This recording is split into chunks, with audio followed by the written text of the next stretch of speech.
Ассалаумағалейкум жігіттер. Бүгін қыздарды ғашық қылудың немесе қыздарға ұнаудың 8 жолын айтатын боламыз.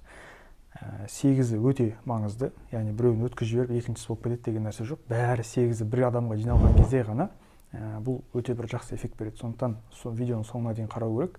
Олай болса, біріншісі адам көркі шүберек деп айтады.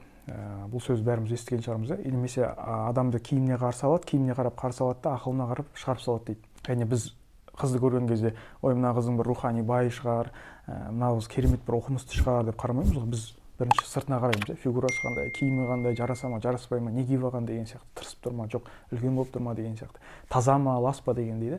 Сондықтан қыздарды бізге солай қарайды екен. Яғни біздің киімімізге қарап, бірінші сыртқы келбетімізге қарап қарсы алады бізді. Танысу, таныспау деген мәселе сол жерде шешіледі бірінші. Егер сен түрің қанша жерден красавчик болып тұр, бірақ жарасымсыз киініп алатын болсаң, немесе бір лас киіп алатын болсаң, немесе аяқ киімің бір лас болып тұратын болса, ол уже минус болады біз үшін, жігіттер үшін. Тура сол сияқты қыздарда да сондай. Сен әдемі қызды қарап тұрып, бірақ аяқ киімі ескі болып тұрса, немесе бір жыртық болып тұрса, немесе сумочкасы лас болып тұратын болса, ол қызбен танысасың, бірақ көз алдыңда түсіп қалады да, ол қызды уже бір минус болып қалады. Тура сол сияқты бізде де сондай. Яғни бізге де қараған кезде сен былайша айтқанда тап-таза болып, әдемі өзіңе жарасымды киіне алмасаң, қыздарды бізді не істейді?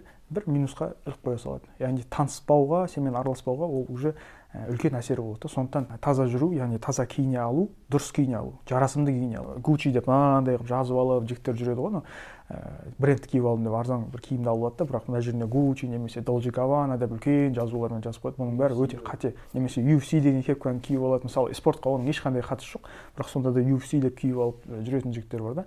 Бұл сенің былайша айтқанда талғамының аз екенін, сенің дұрыс киіне алмайтыныңды, өзіңді дұрыс сата алмайтыныңды білдіріп қояды. Бірақ сен оны өзіңше ойлайсың ғой, мен әдемі киіп жүрмін, мен бір спортты реклама жасап жүрмін, немесе бір Gucci-ді үлкен қылып тағып алған кезде мен бір қымбат киініп жүрмін деп ойлап қалуың мүмкін, бірақ бұл өте қате. Сондықтан бәріміздің стилистке барып, бір тура бүйтіп киінетіндей мүмкіндігіміз жоқ қой, бірақ дегенмен қазір YouTube-та бар, Instagram-да да бар, Pinterest деген сайт бар, оны ашсаң да қалай қандай түстермен киіну керек, қалай киіну керек, ол қатты бір қиын нәрсе емес. Сондықтан осы бірінші пункт, яғни адам көркі шүберек деп басында айтқандай, өзіңді әдемі киіммен сата алу. Және осы жерде айта кететін нәрсе, егер сен қызыңмен немесе әйеліңмен тұрып жүргенде біраз уақыт жүрген кезде екеуіңнің араң бәрібір суи бастайды. Бір-біріңнен жалға бастайды адам, сондай болады ғой, бәрібір өмір бойы сен басыңдағыдай ғашық болып жүре бермейсің. Осы кезде адам бір образын өзгертетін болса, яғни сенің әйелің шашы ұзын еді, ол алды каре қылып қырқып тастады. Ол уже сен үшін басқа адам болып қалды да. Немесе ол образын өзгертіп тастады, фигурасын өзгертті, азды, немесе сәл ет жинады деген дейді. Немесе тура сол сияқты сен де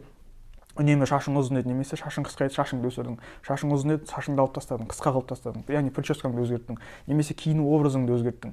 Сол да әйелге қатты әсер етеді. Яғни бізде жігіттер айтады ғой, бывшийімді қайтып қайтарам, ол қызбен қайтадан достасқым келеді, араласқым келеді деп жатады. Тура сен осы күйде сол қызға барып танысатын болсаң, ол сені қабылдамайды. Бірақ сен бір ай, 2 ай жоқ болып кетіп, жаңа образда келетін болсаң, яғни өзгеріп келетін болсаң, ол өзгеріп келу деген міндетті түрде сен дәу болып кет, немесе бір полный киіміңді өзгертіп жібер деген нәрсе емес. Бір ғана детальді өзгертіп келетін болсаң, уже ол сені басқаша қабылдайтын болады. Сондықтан бірінші кеңес, яғни өзіңді өзгерте ал.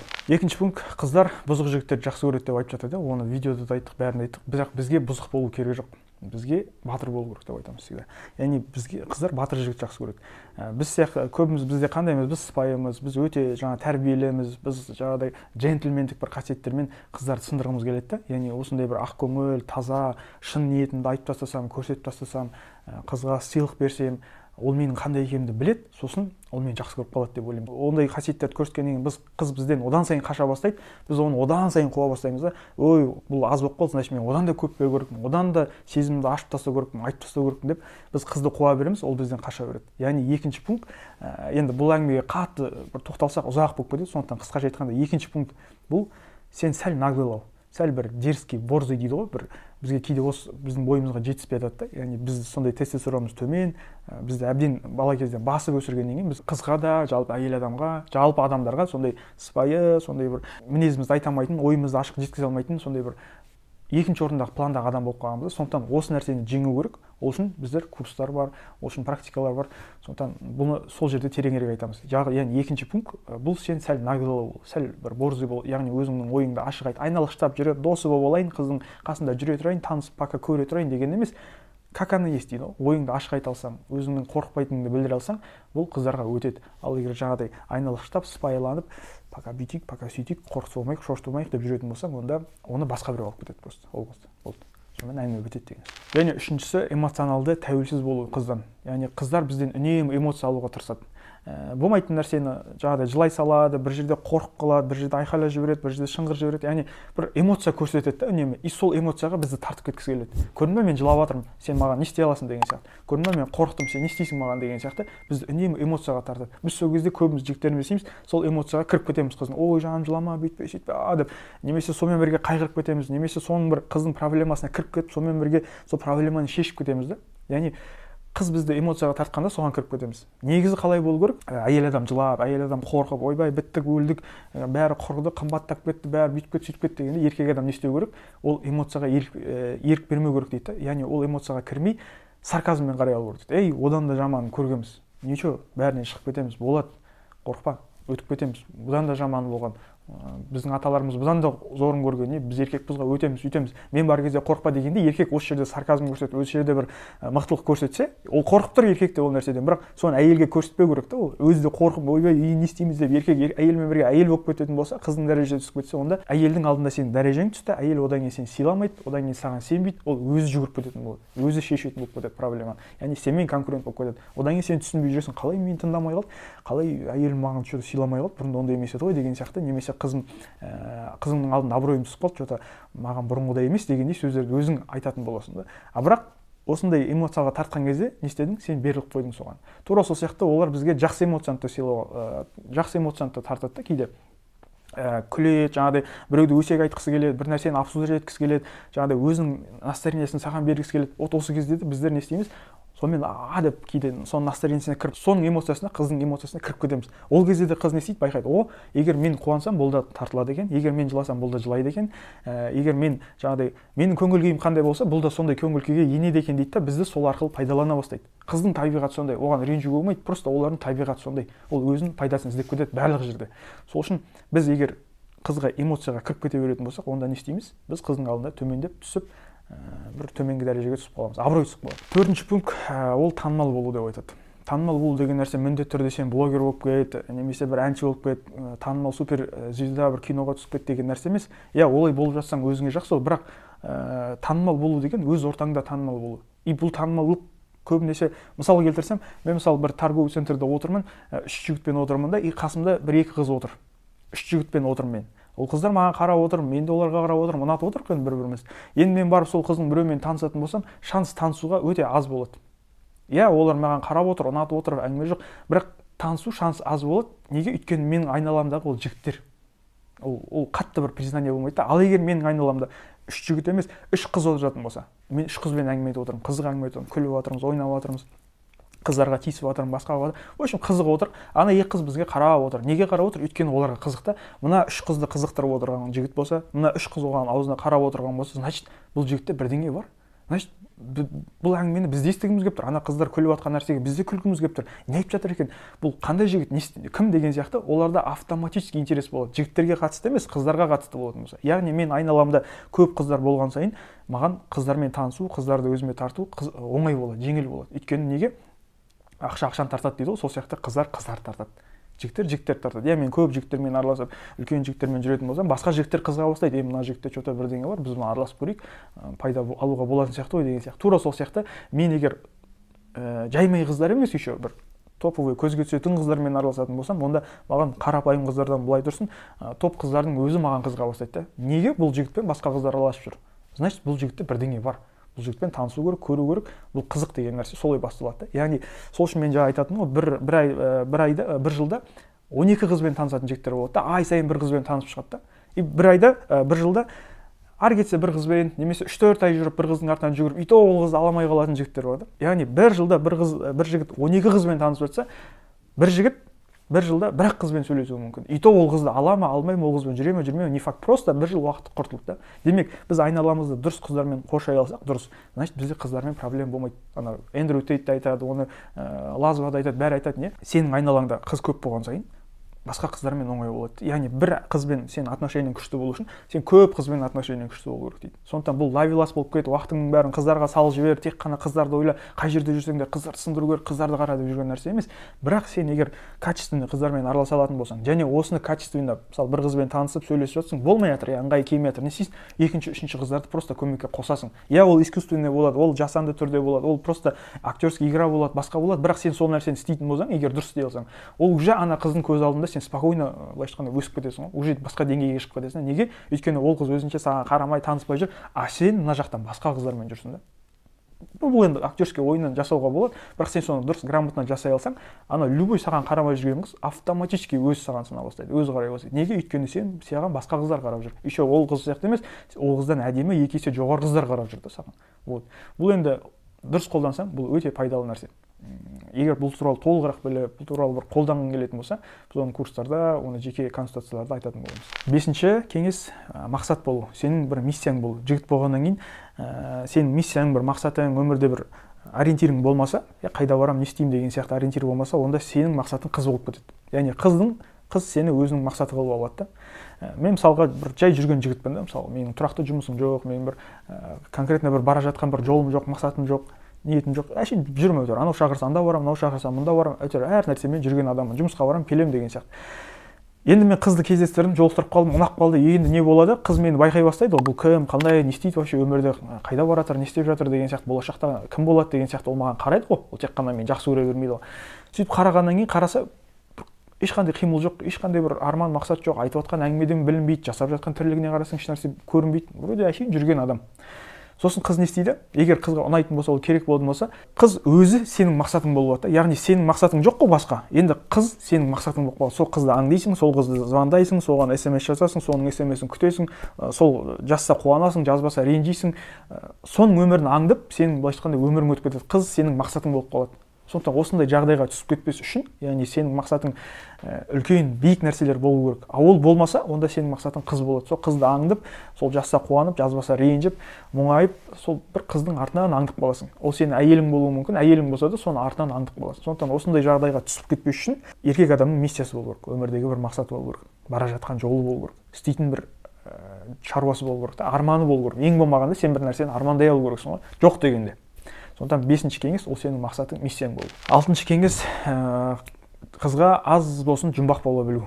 Жұмбақ болу деген бұл жұмбақ болып жасырынып, қызға кепкіні киіп алып айтпай, жаңағыдай мен бүйтсем сөйтсем браттармен ары бер білмей қой біздің теманы деп қуып кетпей, киноны көріп, Кослова патшаны деген шығып, сол хит болып отыр ғой, соны көріп вообще қуатын жігіттер бар. Бандит болып, жаңағыдай өзінше бір образға кіріп, ондай жұмбақ емес. Ондай заман өтіп кетті, жігіттер өйтіп қуып кетсеңдер, қыздар просто сені қоя салады. Мынау бір әлі бала екен, әлі өспей қалған бір жігіт екен, өз шаруасымен жүре берсін, бұмен жүрсең бәлеге қаласың дегендей ше. Сондықтан ондай дәрежеде бір жұмбақ болып кету емес, жұмбақ болу деген нәрсе қызбен кездесіп бастаған кезде қызға аз болу. Қызға бәрін ашып айтып тастайды біздің жігіттер, семьясын да айтып тастайды, үйінде әке-шешесін да айтып тастайды, бүкіл туған туысын, өзінің бывшийларын, не болған өміріне бәрін айтып тастайды. Сосын қыз сені уже полный біледі, сосын басталады, контроль басталады. Сен мына жерде бүйтіп едің, сен өткенде өзің айтып қойып едің, мен білемін, мынандай еді, мындай еді деген әңгіме көп болып кетеді. Өзіңе қарсы қолданады сол нәрсені. Сол үшін өзіңді емес, қызды сөйлетуге тырысу керек. Свиданияда қызды көп сұрақ. Ол қандай, ол кім болғысы келді, балалық шағы қалай өтті, қайда барғысы келеді, нені армандайды, кім, әкесі қандай, шешесі кім, бауырлары кім, достары қандай, нені жақсы көреді, нені ұнатпайды дегендей қыздың өзін сөйлете біл. Осы жерде айта кететін нәрсе бар. Кеше Марғұлан Сейсенбайдың видеосын көрдім, 2 сағаттық видеоға. Орыс блогер келіп түсіріп, полный үйін көрсетеді, бәрі бір жағдайын көрсетеді. Сол кезде интервьюінде Марғұлан Сейсенбай айтып кетеді, өзінің әйелін қалай былайша айтқанда жаулап алды. Ол заман енді басқаша болды, ол кезде условия басқаша болды, ол кезде біздікі сияқты азғыратын фактор аз болды. Бірақ дегенмен Марғұлан ағаның сол жердегі ойының ұшқырлығы, сол жердегі бір тапқырлығы, идеясы өтетін нәрсе да. Сол үшін астына видеоны қоямыз. Сол жерде көрсеңдер болады соны. Енді орысша түсінетіндер болса. Демек, қызға жұмбақ бола алу. Жұмбақ болу деген жаңа айтқандай жігіттер қуып кетіп, жаңағыдай жұмбақ болып жасырынып кету емес. Өзің туралы просто аз информация беріп, қызды көп сөйлете алу, қыздан көп информация алу. Жетінші кеңес өз уақытыңды құрметтей білу. Бұл деген, мысалы, біздің жігіттерде көп көрініп қалады. Мен өзімнің басымнан да өткен нәрсе. Бұрында бір қызды қатты ұнатасың, онымен сөйлесіп бастайсың, ол қызды свиданияға шақырасың, ол айтады, мен суббота шыға алмаймын, немесе воскресенье күні шығайық, немесе мен тек қана осы күні ғана боспын дейді. Сосын мен не істеймін? жарайды, онда сол күні бос болсаң, онда сол күні шығайық. Жарайды, онда сол мен ыңғайлаймын, онда хорошо, все, без проблем. Там понедельник болса понедельник, суббота болса суббота деген сияқты уақытты не істеймін, сол қыздың ыңғайына келтіріп қоямын. Жалпы қызбен кездесіп бастаған кезде де, кейін қызбен жүріп бастаған кезде де уақытты қызға ыңғайлаймын ғой, бәрін өмірімді ше. Қыздың графигімен жүре бастаймын. Уақыт сен қай күні бос боласың? Сен давай жұмыстан шыққаннан кейін болайық деген сияқты бәрін қыздың графигімен уақытымды келтіремін да. Үйтіп ол шықпай қалатын кездер болады. Қыз мен бара алмаймын, шыға алмаймын, анау бар деген сияқты әңгіме болып қалса, мен көңіл күйім түсіп, жарайды, онда давай басқа жол шығайық, қай күні шығасың онда деп тағы да сұрап тұрамын одан ше. Яғни өзімнің уақытымның қадірін білмеймін. Мен керемет бір уақытымды пайдаланып, сұмдық бір жұмыс істеп жатырмын деп айта алмаймын, бірақ қыздың алдында мен уақытымның құнын жоқ екенін көрсетіп қоятын болсам, жарайды, любой время сенің уақытыңды ыңғайлаймын, жарайды, сен айтқан күні шығамыз деп қызға ыңғайлана беретін болсам, өзімнің өмірімді, уақытымды, онда қыз не істейді? Бұл жүрген біреу дейді, короче. Любой уақытта айтамын, сол кезде шығады. Айтып жатқан шаруасы да жоқ, жұмысы да жоқ, бос адам ғой. Короче, любой время ол маған келіседі, шыға береді деп ойлайды. Ал егер мен ультиматум қоя бастасам, жоқ, мен осы уақыт күні шыға аламын, осы күні ғана бос боламын, давай шықса шығайық, шықпаса онда кейін көреміз, қай уақыты келеді, ыңғайланып, сол кезде шығамыз деген сияқты. Мен өзімнің уақытымның басқа да шаруаларым бар екенін көрсете алсам, сондай шаруаларым бар адам екенін білдірте алсам, онда қыз не істейді? Соған ыңғайлана бастайды. Яғни қыз менің қадірімді бағалай бастайды. Сондықтан жігіттер қызға ыңғайланып, қыздың графигімен өмір сүруге болмайды. Өзіңнің уақытыңның, өзіңнің өміріңнің қадірін білдіре біл. Сегізіншісі, соңғысы шаг назад деп айтып жатады орысша. Қазақша артқа қадам деген бір түрлі естіледі, сондықтан айтып жатқан. Негізі артқа қадам ғой, бір шаг артқа жасаймыз да. Бұл қалай? Мысалы, көп қыздармен байқасаңдар мұндай болады. Басында сөйлесіп жатқан кезде әдемі сөйлесесіңдер, бәрі әдемі болып жатады, қыз саған жауап береді, шықсаң шығады, шақырсаң келеді, короче, бәрі сондай әдемі жүріп жатыр да. Бірақ сен енді уақыты келді, енді қызға уже болды, уже свиданияға шықтық, енді мен не істеу керекпін? Қызды уже өзімдікі қылу керекпін деп қызға сөз айтасың, немесе бір қадамдар жасай бастайсың, сүйгің келеді деген сияқты. Осындай бір әрекет басталған кезде қыз не істейді? Жоқ, стоп дейді. Яғни шаг назад береді да. Мен әлі дайын емеспін, сен жақсы боласың, давай кішкене жүре тұрайық, соза тұрайық, немесе дос болып қала берейік, осы отношения бұзбай қойып деген сияқты артқа қадам жасайды. Не үшін? Чтобы өзінің бағасын, құнын көтеру үшін. Просто өзінің бағасын, құнын көтеру үшін. Ол сені жақсы көреді, ол да сені ұнатады, өйткені сенімен осы уақытқа дейін шықты, қыдырды, жүрді, көрді, байқады, сенің кім екеніңді білді. Енді сен уақыты келіп оған былайша айтқанда қадам жасаған кезде ол артқа қадам жасайды да. Өйткені өзінің бағасын солай қыздар көтереді. Ол сені ұнатпай қалғаннан емес, ол просто өзінің бағасын кейде осылай көтеріп жатады. Чтобы жаңағыдай сен оның артына тағы да жүгіру үшін, тағы да оған жаңа қызмет қылу үшін қыз осылай өзінің бағасын көтереді. Өйткені қыз жарайды, енді мен сені жақсы көремін, мен де сені сүйемін деп, немесе жаңағыдай сүйгің келгенде сүйе салатын болса, ол не істейді? Өзін ойлайды, мен егер өстіп істесем, жігіттің алдына түсіп қалам, төмен болып қалам, жеңілтек қыз болып көрініп қалам дейді да. Қыздар осылай бір шаг артқа жасайды. Сондықтан осындай нәрсені біз қыздарға қарсы өзіміз қолдана білу керекпіз. Керісінше болу керек. Яғни сен араласып жүрсің, сөйлесіп жүрсің, бәрі жақсы. Енді қыз күтеді ғой сенен, қазір шаг жасап қалады, енді міне жасап қалады деген кезде не істеу керек? Біздер осылай шаг артқа жасап үйрену керекпіз. Яғни қыз күткен кезде біз оның эмоциясына бере салып, бағана айтқандай, қыз сүйгісі келіп тұрса оны сүйе салып, қыз кеттік десе кетіп қалып, жаңағыдай шақырса бара салу емес, бізде жоқ. Бізде қазір емес, дәл қазір емес, бүгін емес, давай ертең, давай былай деген сияқты бізде қызға айтқанда шаг назад беріп үйрену керекпіз.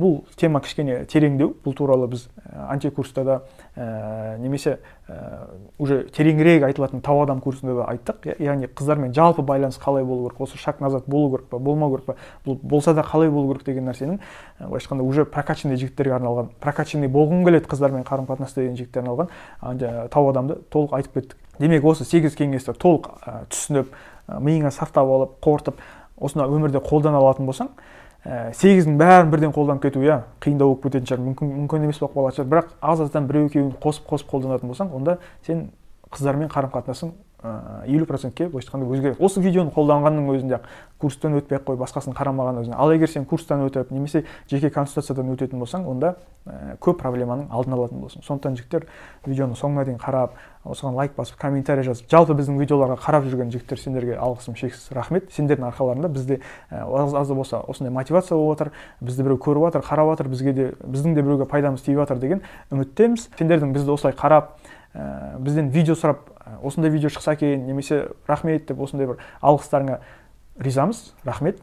Осы видеоның кең таралуына көмектесетін болсаңдар, біз бұдан да жақсы контент, бұдан да пайдалы ақпараттармен бөлісетін боламыз алда. Сондықтан қош сау болыңдар.